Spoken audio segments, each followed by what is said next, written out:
Zvenyika izvi zvinepa zvinosvika panguva yekuguma munhu akutarisana nemusikavana. Zvakanaka kuti tine kuita kwatinoita tichivanda Mwari.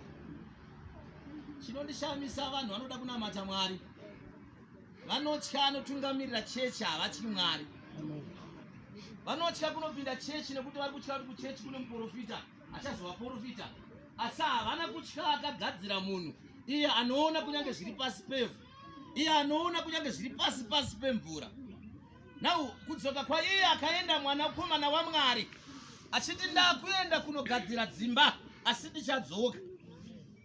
Pakukwira kwaJesu kudenga anoti ini ndichadzoka, ndiri kuenda asi ndichadzoka. Munoona kuti pandodzoka inini handichadzoka ndiri mupuwo zvekudya.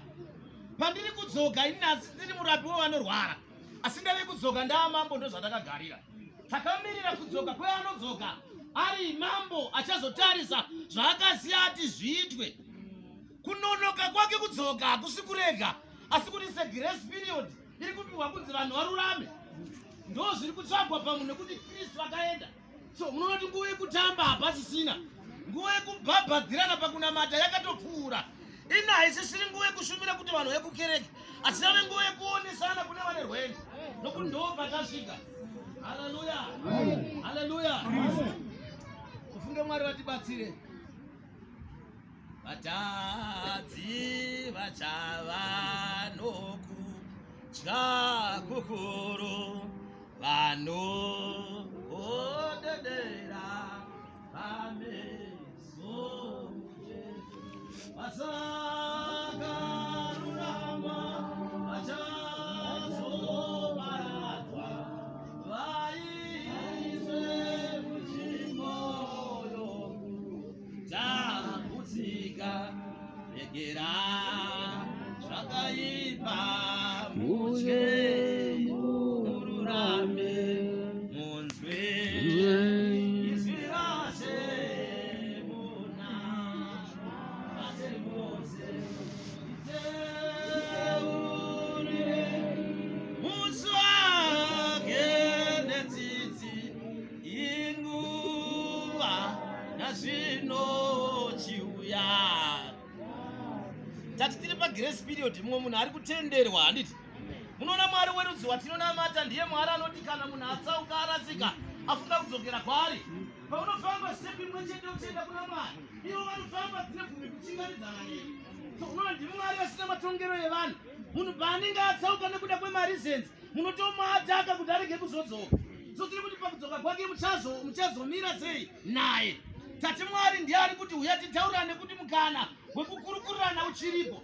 The platform yekuti munhu ataurane naMwari tichiri nayo vanamai.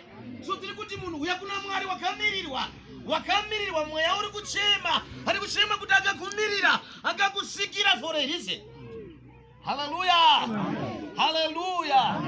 Dai Mwari vaizotibatsira mufunge.